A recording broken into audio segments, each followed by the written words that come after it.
Okay, well, I am thrilled to see all of you that are here, and I'll just say this. I've had a bunch of people, because Fridays at 10 aren't great for everybody that work and have other school needs, who have asked us to live stream this and to record it, so we're going to do that, and I'm thrilled about that, to have so many people who want to listen to this. I love history. I like information. But more than that, I think I got my love for history from my dad, who loved history, still loves history. And I love reading about history. But it's more than just trivia. History, human beings tend to be pretty much the same throughout the course of history, and we need to learn from history. History has many great lessons to teach us. But one of the things that is a challenge about history, probably for some of you young people, is that it just seems like dates and events and stuff that seems very, very far removed maybe from where you are.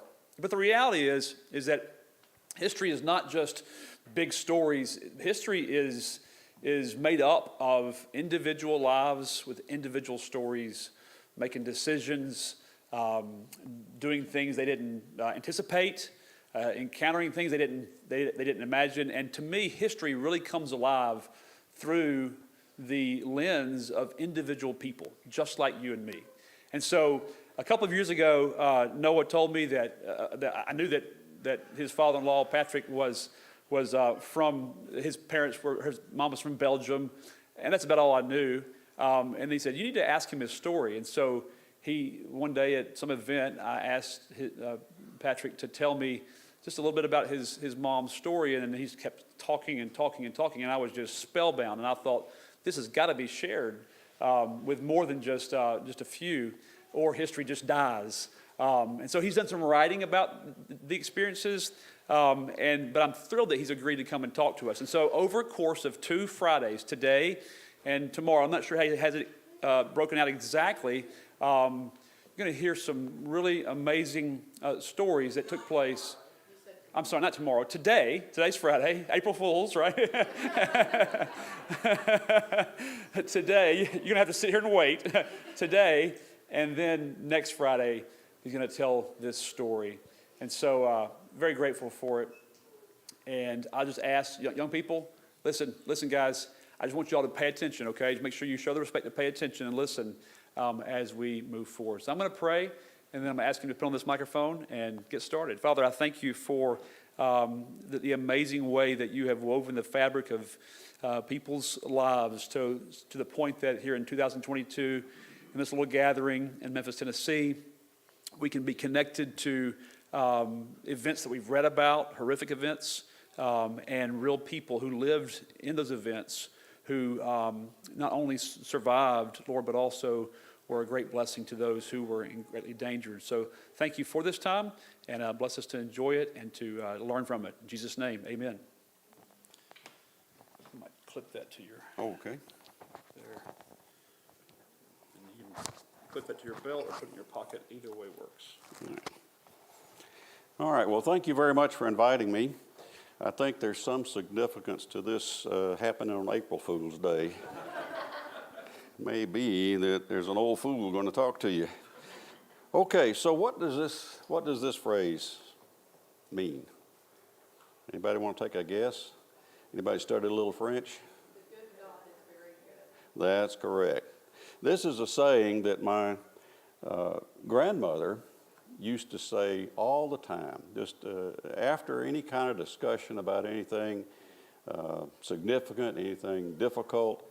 She would always end with this phrase, because to her, this was reality. Even though life is full of hardships, full of difficulties, full of trials and tribulations, things that don't turn out like you want, she still held true to this belief.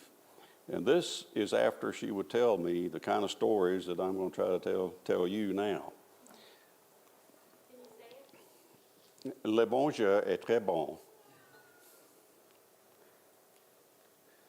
So the story is the Exodus from Belgium in 1940, and For those of you that know a little bit about World War II, there was just a mass exodus of people from all over Europe when the Germans started their massive invasion through Holland and Belgium and Netherlands and France. And, they just made a big mess of everything, and people were really, many people were displaced, not just people from Belgium, but from many other countries as well. This is a picture of my grandmother. She's on the left. Her name was Louise. That's my mother in the middle. Her name was Justine. And my grandfather, Edmund. This was taken in 1940 in a small little town on the Meuse River by the name of Hastir-Pardella.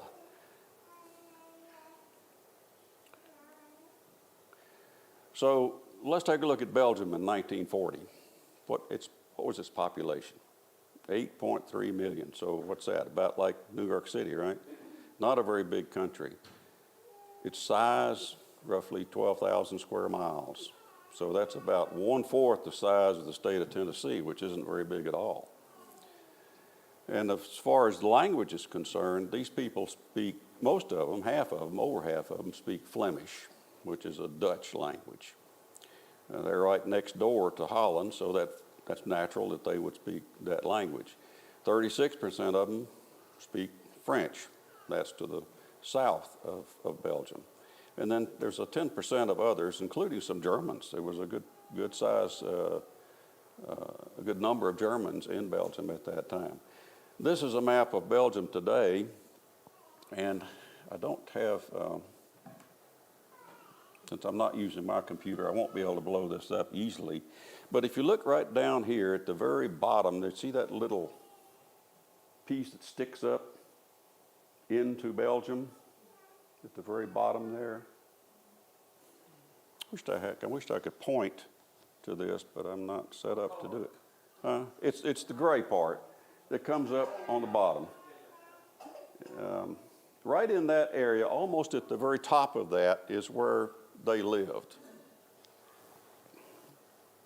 There's no way I can make that work, is there? Wished I could. Okay, so this is a little map here that kind of shows the division of the languages. You can see the northern part is mostly what we call Flanders. That's mostly Dutch speaking. And then the southern part, Wallonia, is the French speaking area. My parents, my mother and grandparents lived in the southern part. See that tip right below the A on Wallonia? Right there, that's where they were. Then on this little map over to the right, you see the purple color, that's German-speaking area, and that's right next to Germany. Now, I put together a little timeline of some of the events of World War II. This is not the whole of World War II, but this is the events that relate to what we're talking about. And World War II probably started in 1939 when Germany invaded Poland. Poland is to the east of Germany, so that was in the opposite direction of the rest of Europe. And Poland surrendered pretty quickly. And then our story starts May 10th, 1940, because that's when Germany rolled into Holland and Belgium and Luxembourg and went right on into France. And this is an event that people of the time anticipated. They were fearful it would happen, and sure enough, it did. And on Luxembourg, which is a very small little country, they just acquiesced. They didn't fight back. They just said, okay, we give up. Holland, they surrendered May 14th, so it took the Germans 4 days to overcome Holland. Belgium hung on until the 27th, and they finally surrendered. The king of Belgium actually surrendered. A lot of controversy in Belgium over that because the people didn't want to, but he did. And by May 16th, Germans had already crossed into France, so it took them 6 days to go through Belgium into France. And then France capitulated on June the 22nd. So that's basically a month, that it took for that to happen. The Americans didn't get into the war until 1944, right? June 4th.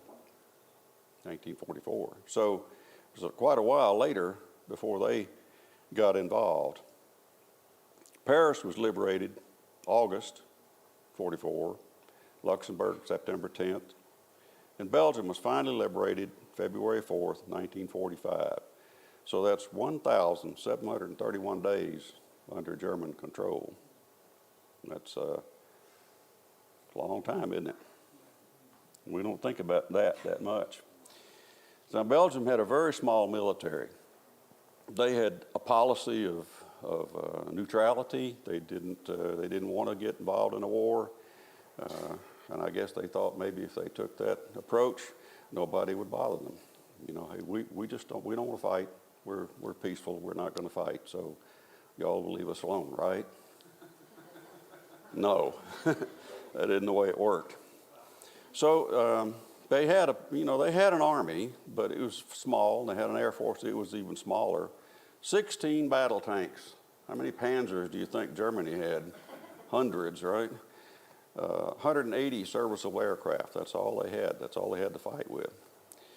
They also, like France, had built a network of extensive fortifications based on their experiences from World War II. They were still thinking and fighting the war the way that the war was fought in World War I.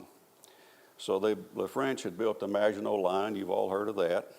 That was along the border of France. It's a series of interconnected forts. And Belgium had some of that, not quite as extensive as France did, but they had several forts along kind of the line of the Meuse River. And one of those was pretty elaborate.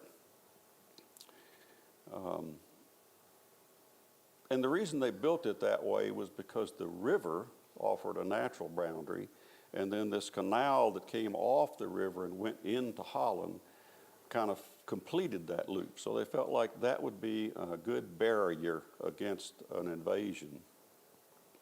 And then they also counted on the Ardennes Forest. I'm sure you all have heard of that. It's a big, thick forest in that area where my ancestors lived, that they felt like it would be very difficult for those tanks and infantry and all to get through quickly. That's what they thought. But that isn't the way it worked. So a lot of people here kind of wished it away. They just wished and hoped that, well, nothing will happen. It'll all be okay. Nothing's going to happen. The Germans landed some gliders on top of this fort, the biggest of the Belgium Maginot Line, if you will. They landed, I think, six gliders in the early morning. By the end of the day, they had taken out that fort. They had destroyed the big guns on top of the fort, and all the people that were in it were just, trapped. They couldn't do anything. So that happened very quickly. And they also went right through the Ardennes Forest in really just 2 days is all it took them to get all those tanks, the Panzer divisions and everything through that forest. It had just happened so quickly. So they were at the Meuse River to cross the river 2 days after they started the invasion. Now, you can put yourself in that situation and think about it. What do you feel if you're sitting around your house and you hear a rumor of, the Russians are invading, and then 2 days later they're at your back door, or they're at the Mississippi River? That would probably scare you a little bit. This is actually a postcard from the time, and this is the little village where they live. There's two parts of this village. The Pardella part, which refers to the delta part, is what you're looking at on the opposite side of the Meuse River that runs between, and the Lavaux is the hillside of it. So that little bridge right there is what made this town a focus for the Germans, as many others along the river. As it turned out, this location was not a primary focus. They did come through here, but not as much as they did at a few other places up and down the river from here. My parents, or my mother and her parents, lived somewhere to the right of that little church you see, or that actually a pretty good sized church that you see. You see the church? On the right? Yeah, on the right. Yeah, just after they cross the bridge. They lived down the way a little bit there.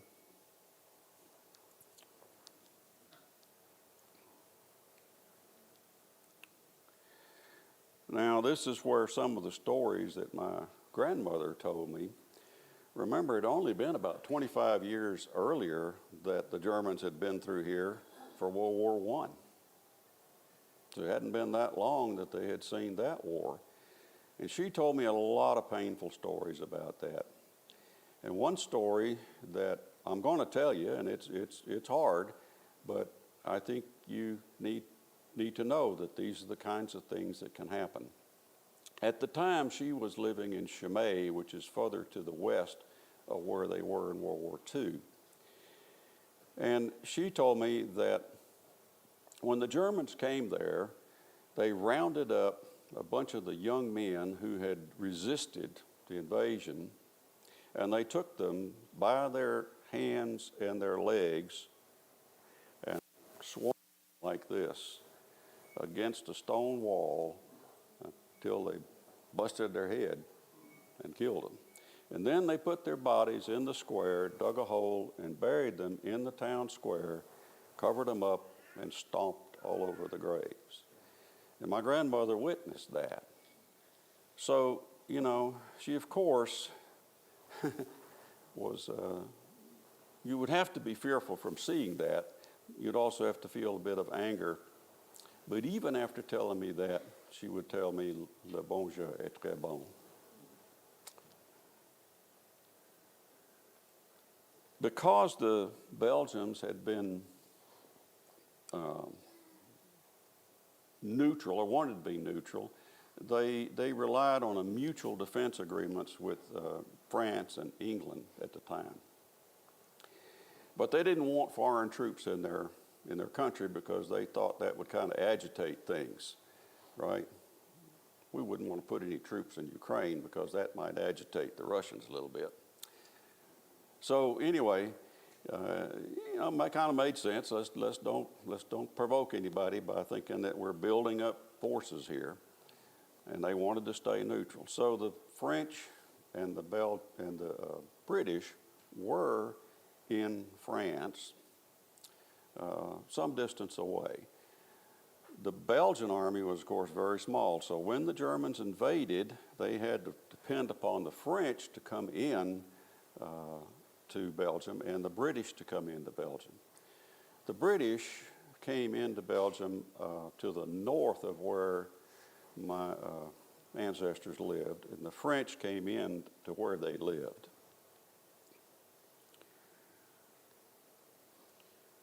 But before they could get there, the Belgians, of course, had to counterattack as best they could. Remember, this is 4 years before the Americans joined the fight. Now, the people of Belgium, from what my mother and my grandmother told me, had the will to fight. You know, they wanted to fight. They didn't want to be overrun by the Germans, but they just didn't have the means to fight. Then there's the other situation sometimes where people have the means to fight, but they don't have the will to fight. You know, they got all the weaponry they need, all of the tanks and armor and everything, kind of like it seems like the Russians are doing right now, doesn't it, in Ukraine? They've got all this equipment, this massive army, but they just don't seem to have much of a will to do it, a reason to do it. So the point was, it takes both the will and the means to fight and win. You can't win if you don't have the will, and you can't win if you don't have the means. So, I titled this, "The Gallant French Respond." There's a little bit of,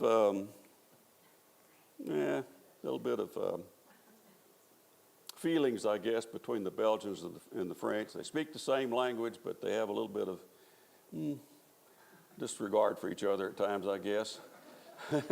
And when the French, it was the French 11th Army that responded to this area where they lived, this Hastir where they lived, and they came rolling in, you know, great pomp. And my grandmother said they came across the bridge, that little bridge that we saw earlier, headed east to take on the Germans. And they were shouting as they went that they were going to kick the Boche in the behind, the Boche, le Boche. What does Boche mean? Well, I don't know. That's one of those words that has a kind of a literal meaning, but then it has another meaning. And the literal meaning is it's a cabbage. Le Boche, Boche is a cabbage. Le Boche means something like cabbage head or blockhead. So that's what they called the Germans, you know, Le Boche. And so the French were just headed in there to get the Boche. And that feeling that they had toward the Germans, you can understand, I guess. After all, they'd endured World War I, and now they're about to endure World War II, so they had a certain resentment for them as a people. And my mother had a hard time with that throughout her life. It wasn't until her retirement years in Fredericksburg, Texas, that she made friends with a German lady she called a nice German lady, you know, so.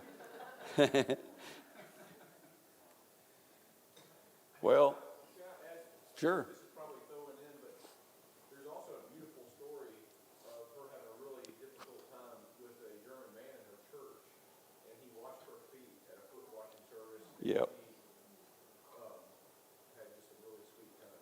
That's right. I'm glad you mentioned that, Noah. That's right.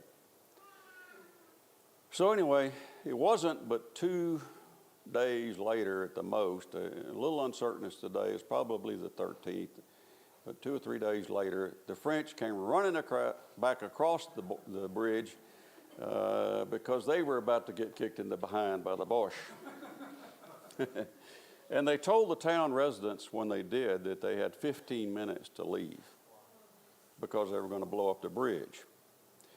Bridges, again, are very important in a war. That's how you get across the river easily. If you don't have a bridge, you got to build one, or you got to find a place you can ford, or you got to transfer stuff to boats back and forth. It really slows you down, and it puts you in a vulnerable situation. So they focused on going to all the locations where there were bridges so they could get across the river quickly.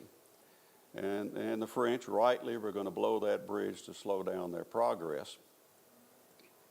So the bridge was blown up. And they had, I'll come back to that. This is a map that kind of shows the progress. All those red squiggly lines you see running from the right to the left, that's the German progress in the first 2 days of the war. So you can kind of see, if you look, I don't have a way to point, but you can see the border to the right side. That's the border. They crossed that border on the 10th, and within 2 days, they were within just 10 miles of the river and of where my parents lived.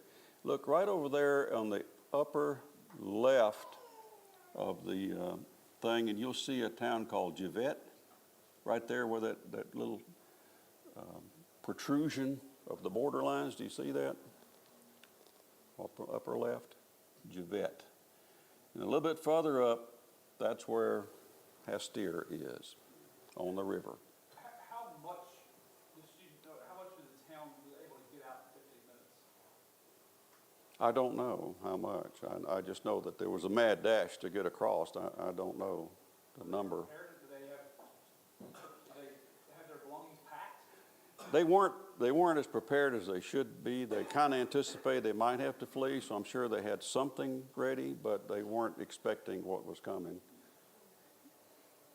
And how could you? I mean, think about it. If you were told tomorrow we're going to get invaded, so gather up your stuff and get ready to go, what would you gather up? What would you do?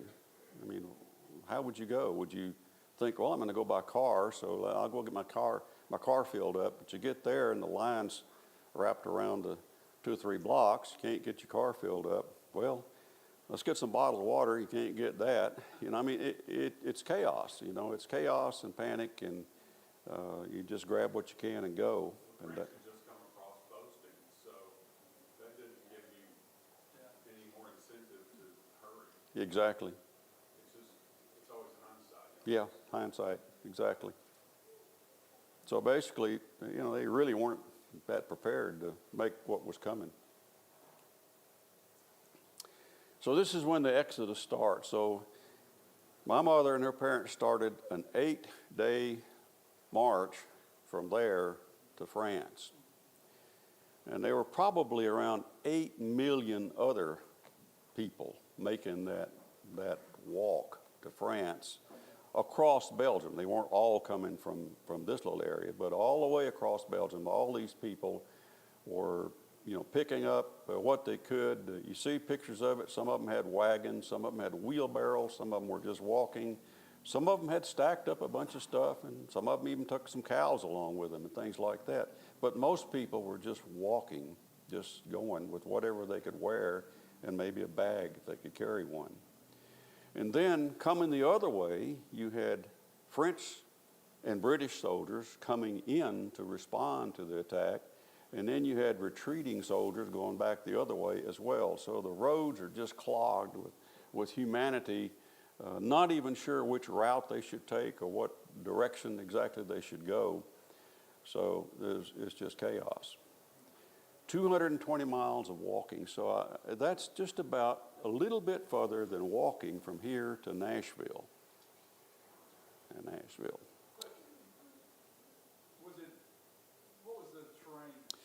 The first part of the terrain was pretty hilly. You see that place where they live is pretty hilly. So they had to get past that. Once they got, I think the name of the town is Philippeville. Philippeville is a little further on the other side of Belgium. Then it's fairly flat from there on.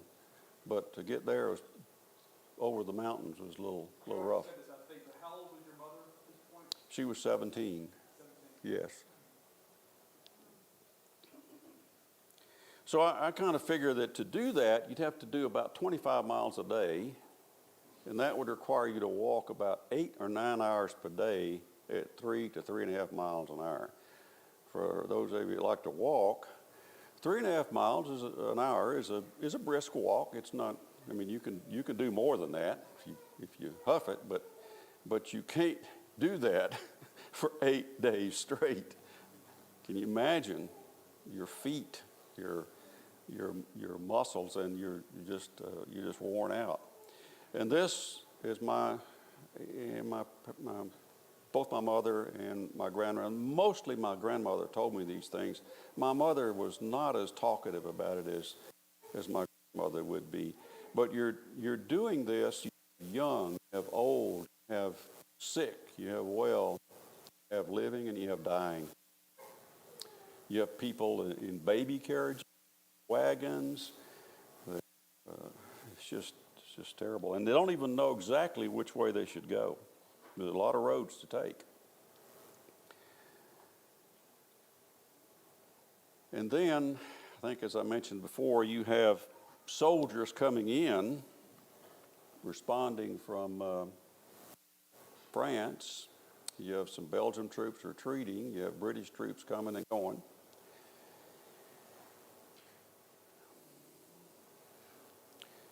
The British support was more to the north, as I mentioned, and y'all have probably heard of Dunkirk, right? Everybody pretty much knows about Dunkirk. That is where eventually, when the Germans did break all the way through, they hooked around and trapped the British on the beach, and they had a mass exodus of people that were coming across the channel in boats to pick up British soldiers and get them out, and Belgian and French soldiers, but mostly British soldiers.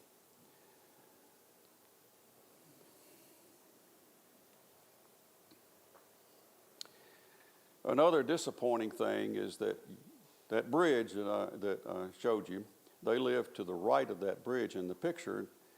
And as they cross that bridge, the water on that bridge flows from the right of the picture to the left of the picture. It's going down river out to the sea eventually. As they walked over that bridge, they saw some of their neighbors had already loaded up some of their stuff on a barge and were taking it downriver in just that short of time. So not only you have to worry about the enemy destroying your home, but you got to worry about your neighbor stealing from you as you go. Want to bet that wouldn't happen here? No. But an interesting point on that is that some of the more intense fighting occurred at the next river crossing, which is at a place called Givet, and that's where these people were headed towards. So maybe it didn't work out so good for them.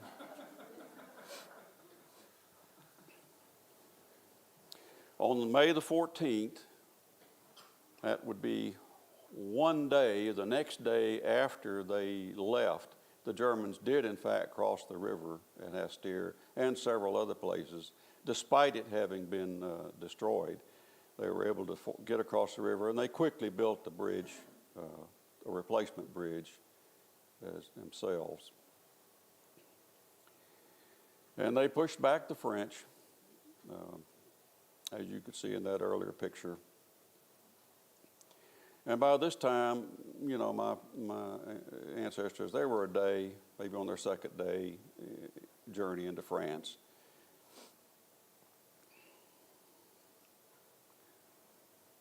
Bridges are interesting. I mean, bridges are a focal point, at least for war in that time period. And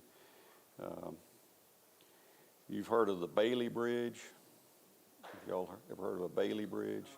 That was kind of a pre-designed bridge kit that the U.S. Army had, that they could put up a bridge pretty quickly with it. The Germans had something similar. They had these pontoons they would lay out there, and they'd quickly put a temporary bridge up until they could get something better. Quickly as in hours or quickly as in days? Well, it might take a day, you know, or more to build, to get across to build it for the, completely build it. Pretty quick because it's a kit, you know. And they got those tanks across the river and continuing their march. So I just always think about this, you know, having been a soldier in war, I know what that experience is like, and having seen a lot of the impact on the civilians, I kind of have a feeling for what that's like, but I've never experienced that like civilians have. And I just think from everything I've heard, that's just a miserable experience, just a lot of fear, a lot of potential things that can happen. You know, I mean, not only just the physical aspects of it, little to eat or drink. You know, you can't carry everything you need. Your legs are worn out. You have to sleep on the side of the road or in a field. I look at a picture like this, and I see this mother obviously carrying a little child and two other little kids following along. Unfortunately, little accommodations were made by the French along the way. They weren't that gracious to the people coming through. My grandmother told me that there were injured people, dead people being carried in wheelbarrows by their families because they didn't know what to do. You know, you can't stop and bury them. And some they just left, just left them there. She said that the French people along the way would charge them 5 francs for a bottle of water. 5 francs computes to about $20 a day, $20 for a bottle of water. And much more if you wanted food. It just wasn't any charity. Of course, some people brought things, but some didn't, So they had to drink out of the creeks and eat what they could find, maybe in a field or something like that, if they could find something to eat along the way.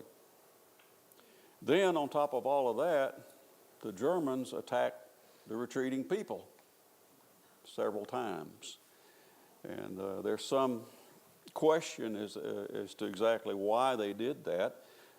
Some think maybe they just, from the air, thought they were retreating soldiers because they were retreating soldiers mixed in here and there. Or maybe they did it just to create mass confusion and delay the progress of the French soldiers coming in, or maybe just plain meanness. It's kind of like you look at the situation in Ukraine right now and you wonder, how could you bomb a maternity hospital? How could you strafe a group of refugees? I don't know. I guess maybe for those reasons. Maybe you make a mistake. Maybe you can't see clearly. Maybe you're trying to just create chaos. Or maybe you're just plain meanness. Well, after 8 days, they arrived here. This is La Gare du Nord, or the North Railroad Station, La Gare du Nord, in Paris. It's still there today. It's a very big railway station. It's kind of unique in that, although this picture doesn't show it, it has a glass roof, big sheets of glass on top. But when they got here, they received some aid from the Red Cross. They were very grateful for that, and they, started to try to figure out what to do with this mass of refugees coming in. So within a day or two, I'm not sure which, they were evacuated by train to southern France. And one of the reasons for that was that they were expecting that Paris would be bombed. And so there was a lot of panic at the station because of that big glass roof. People were scared that, if they bomb here, all that glass is going to come falling down on us and cut us to pieces. And so they wanted to get out of there, and the authorities wanted to get people out of the station as well. And railroads, just like bridges, were prime targets. A lot of stuff was moved by rail, a lot of military supplies moved by rail then, and so they wanted to avoid that kind of target. So off they went to southern France. So the trip there took 2 days. It was at 2 steps. They went to a place called Bordeaux, and then from there they went to this place on the southern coast of France. And that's on the Mediterranean Sea, by the way, so it's totally different than the terrain they were used to, and much different than the northern part of France. These railroad cars were these old cars that you call 40 and 8 cars. They were called 40 and 8 because you could put 40 men in it or 8 horses in it. And they were small 4-wheel cars. They weren't like these big box cars you see on the railways today. They're 60, 70 feet long. They were just cars for transporting 8 horses. So they didn't have benches? No, any seats in them. They had hay in them to sit on, and that's it. So they did 2 days and 2 nights. They were on the train moving to southern France. But when they got to southern France, it was kind of a turn of events for them. Most of the people were being sent into refugee camps. The French had set up refugee camps all over, and that's where most people went. But as they were all lined up, waiting to be assigned, to a camp, one of the local ladies saw my mother and picked her out and said, "I'll take her in to my home." And when she had her parents there with her, then that lady's neighbor said, "Well, I'll take their parents too. That way they can stay together." So they ended up getting to stay in a residence of some very nice people whom they stayed in touch with even until the 1950s later, when they had both immigrated here. And they enjoyed some peace and comfort down there. And apparently my grandfather, he knew how to fish for eel. I'm not sure how you do that. I've never fished for eel, but they said he did, and it was a delicacy to the people there, so they really liked him because he taught them how to catch eel and There's some trade-offs. So they had a pretty good situation there compared to most of the other people who ended up in camps. Well, I don't know if you know quite the history of France there, but you know, France kind of got split into two parts, and the part they were in was called Vichy France, and this was basically a puppet regime that was sympathetic to the German cause, and it wasn't too long that the Germans figured out, wait a minute, you know, we need all these people back here because we got to run the economy. And, you know, a lot of these other countries had natural resources and had production capability, and, you know, it was better to get that rolling and continue to feed the economy and feed their military power. So they decided within a few months that it was best for the refugees to be returned to their country. So it was about 3 or 4 months. They were back in Hastire by August of 1940. All right, so I believe this will be the last slide here. And these are just my opinions about things, and I probably expressed my opinions a good bit already. I can't resist that.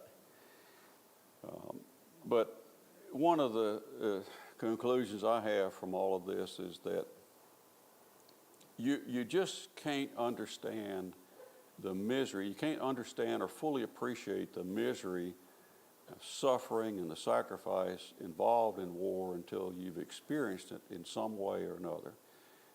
You can see it on TV, you can feel, and I'm not talking about glorified movies, I'm talking about documentaries of what really happened. We have much more of that today than we've ever had before. I mean, you can see the misery right now, what's going on in Ukraine, and we've seen it more and more from the time I was a child. But prior to that, people didn't see it, except they might see a picture in the newspaper or something like that, but they really didn't have an appreciation of what it was really like. And it's hard on everybody. It's hard on the civilians. We don't think about that. We think about war being, well, just all the fighters, you know, guys doing the fighting. But it's the people that suffer a lot. So in that respect, it's worth all the efforts to try to avoid it. It's also worth all the efforts to try to be prepared to fight it if you have to. Because if you don't, the other guy will be ready. It's worth the liberty and justice that it's provided to our nation. We didn't get our liberty and justice without fighting for it. It was costly to us. That war was nothing like a war would be today, but it was a war. People paid the price for it. People suffered for it. But it was worth it for what we have enjoyed, what God has been gracious enough to allow us to enjoy for as long as we have. It is prudent and important to pray for the strength of our nation, to pray for deterrence of war, and if needed, the ability to be able to defend ourselves against an enemy. These are my opinions. Then it's, you know, when liberty and justice is lost, it's very difficult to regain. Every little piece of it that's taken away, piece by piece by piece, it's harder and harder to get it back.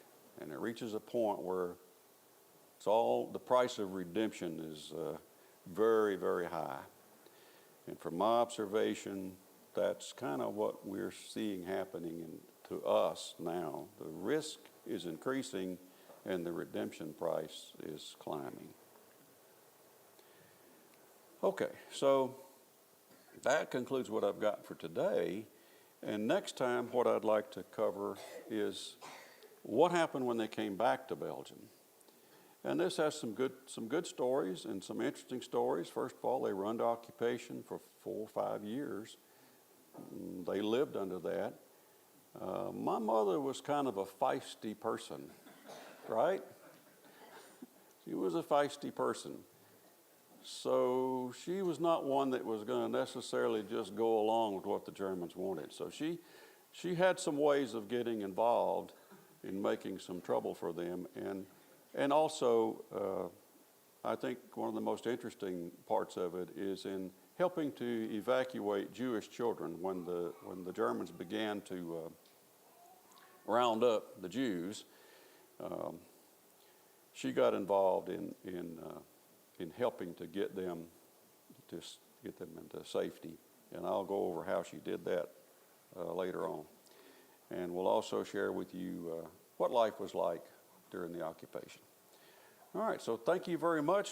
I don't know if y'all have questions or what you'd like for me to do next, or That's what I wanted to do. Okay. I hope that you've been enriched just by hearing this story, what an important story to hear, but also you had your appetite whetted for next time. Can't wait to hear that. But fire away questions if you have any right now. Leave the microphone on until the questions are over. okay. Any questions? What is that famous Belgian fortress that they Oh, ladders in there? What is that? Emmanuel, I think. I don't think I have the pronunciation right. Yeah, that was the name of it. It was the biggest of the forts on that line, and it was right at the point where the Albert Canal took off from the Meuse River and headed out to the sea through Holland. So it's kind of a part of a joint defense between Holland and Belgium, although they left this big gap between the two that the Germans could come through easily. You mentioned the Maginot Line Mhm. in the Ardennes Forest. Yes. The children may not know just how much confidence they had in that line, that forest, Yeah. how quickly it was easily breached. Talk about that just a little bit, what that was. Well, the Maginot Line was built in France, and it came up to in France, along the border of France, and I think barely hit the Belgium border, the end of it. But it was a series of interconnected forts and defenses, underground, a lot of it underground. They built this because in World War I, that, there was a lot of that, what we call trench warfare, right? There was a lot of that kind of stuff, and fortifications were still very important and useful. You didn't have the air power that you did in World War II. You didn't have all the armor that you had in World War II. So they felt like if you can build this line of forts, you could stay in your fort, shoot the enemy as they came up to the fort. Never thought about the fact the enemy might just go around the fort. And the Ardennes Forest was, that part of Belgium is hilly. It's not mountain, not big, tall mountains like Switzerland or something like that, but it's fairly hilly and very dense forest. And they just didn't think that the German armor could break through all of that as quickly as they did. It's almost foolish thinking when you look at it, because there's lots of roads through there and ways to get through. It wasn't like they had to run over trees to get through it. But I think people were just confident, oh, well, everything will be okay. The Belgian defenses along the river, there were a few forts. There was one very close to where my ancestors lived, but they were small. They were nothing like the French place, except for that one you asked about, Brother Zach. That one was a big fort. It was underground. I had a lot of people in it, and it never even came. The thing was disabled before they even got out of the fort. It was done in less than a day, and they landed in the morning, and by the afternoon it was done. Big miscalculation. One of the things that, we see this and we think, oh, we could never do that, but we have more endurance than we know we have. Mm-hmm. Because they didn't train to walk 8 days in a row. No. They didn't train to sit in a boxcar cramped together for 48 hours and but you can do more than you think you can do. Yes. Yeah. Was your mom an only child? Pardon? Was your mom an only child? Yes. And how old were your grandparents? They were in their 50s. My grandmother was born in 1888, so she would have been 50 in 1938. What was your grandfather's occupation? My grandfather, this will come out in the next story, but he was a gardener, and he took care of the shrubbery and the plants and all at this big, I'm going to call it a mansion up the river a little ways there. That would turn out to be a blessing for them, and I'll explain that next time. What about the Belgian people that wanted to fight the king instead of conquering about that? Was king surrendered? What about that? That was King Leopold, I believe, and they surrendered. He surrendered the Belgian army on later in May 27th, maybe. He did so without conferring with the rest of the government. And the people kind of resented that. They didn't like that he had surrendered so quickly and so easily. But you got to also weigh the fact that, but Belgium didn't have much of an army. They had tried to be neutral. They didn't have a built-up army. They didn't have much of the means to fight. Remember that saying, the will and the means. They didn't really have the means. He chose to surrender them to avoid annihilation, I suppose. But yes, the German people resented that. My grandmother still resented it, even, many, many years later. He abdicated. He went into exile, I believe. I can't remember where, but he ended up going into exile. Am I hearing that pacification never works? Yeah, you would hear that from me. Yeah. Well, I personally believe in leading a quiet and peaceful life to the extent you can, but I also believe keep your shorts sharp, keep your powder dry, that kind of thing. You never know. You cannot trust your enemies, and you may think, okay. You have to think about other people you're responsible for as well. You have a family, you have children, you have a community, you have lots of things to think about. So. In light of what you know, would you say, I think the term nowadays is prepper, are you prepared? There was a lot of mentioning. A prepper? Oh, I don't know. I'm not necessarily a prepper. I like to think about being prepared, but I'm not really prepared. And one reason I'm not really prepared is because, no matter what you prepare, there's always something that can go wrong with it. It's next to impossible. So no, I'm really not. Hey, Patrick, would it be correct to say the French had plenty of means but didn't have any will? I think they were a little short on will, probably. It's just the nature, I guess, of people. Different cultures are a little bit different in how they react. That's what my grandmother would have said. Do you recall what the percentage casualties Bob gave her leading up here, U.S. Senator? Remember grandmother was saying that, when they were shot at, she didn't elaborate on it, but she just said women need to go into labor and sometimes they're stressed to their Yes. crimes and someone disabled. Yes. I don't know the percentages, Kim, but yeah, that kind of thing, what you're talking about, I'm sure happened a lot.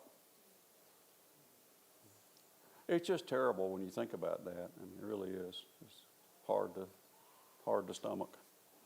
When the Germans would get to a town Mm-hmm. take it over, how did they actually do that? Did they just bring their tanks in and their presence was enough to make people just say, we give up, or did they start shooting people, or Well, I don't think in general that the German military in World War II had as its objective to annihilate the civil population. I mean, you know, when you talk about attacking a town, they were basically attacking the enemy, their enemy.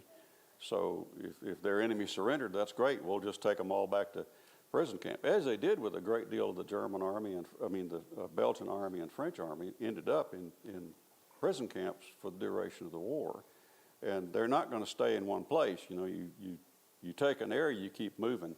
Their goal was to overcome the Belgian army, the French army, the British army, and that's what they were trying to do. They came a pincer movement, if you will. They came around one way and came around the other way and squeezed the British and whoever was with the British to Dunkirk. And they would have kept on going to annihilate them at Dunkirk if they could have until they surrendered or left.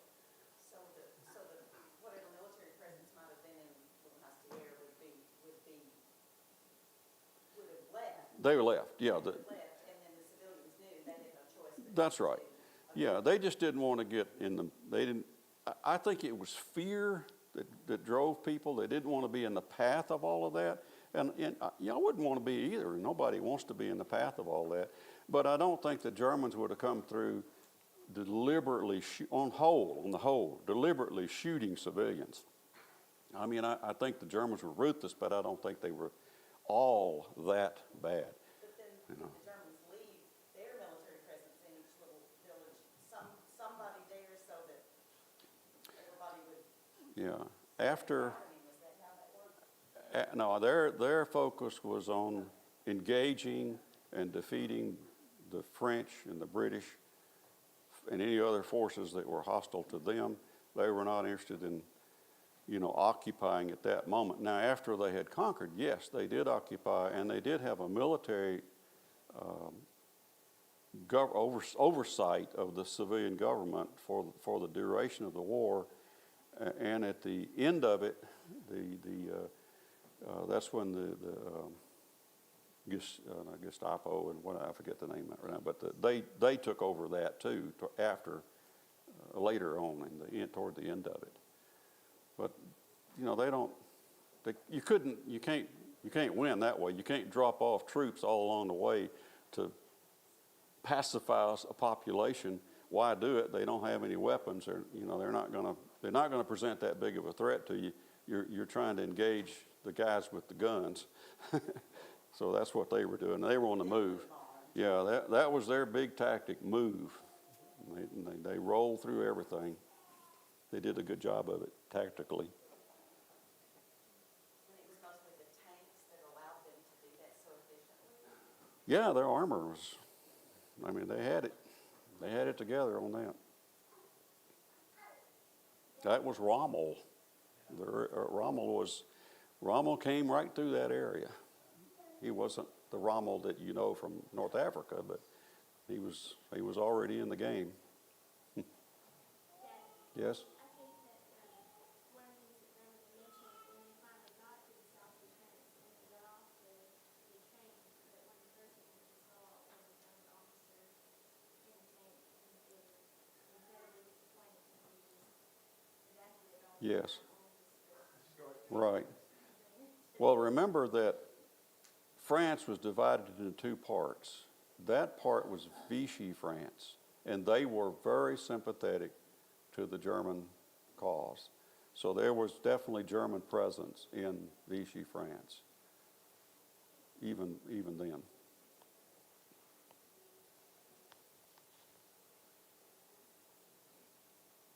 In closing, could you repeat the French phrase that you started with? Ah, okay. Let's go back to that.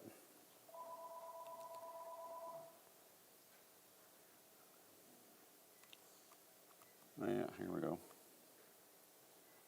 All right. Le bon Dieu est très bon. Translate? The good Lord is very good. So, This is something, let me elaborate on that a little bit. This is something that my grandmother would say to me all the time. Every time she talked about some kind of problem or some kind of this or that, whether it was a problem with the chickens in the chicken house or something to do with the war, this is what she would say very often at the end of it. The good Lord is very good. It is stuck with me. Yeah, and so I hope you take that away in the middle of a really sobering talk with really difficult things we felt through, the experience. In the middle of that, we're standing in a line to be portioned off to a refugee camp, and somebody says, "I'll take her," Yeah. and that's that. And then the neighbor says, "And I'll take the parents." So, what an amazing story. All right. Thank you so very much. Yeah.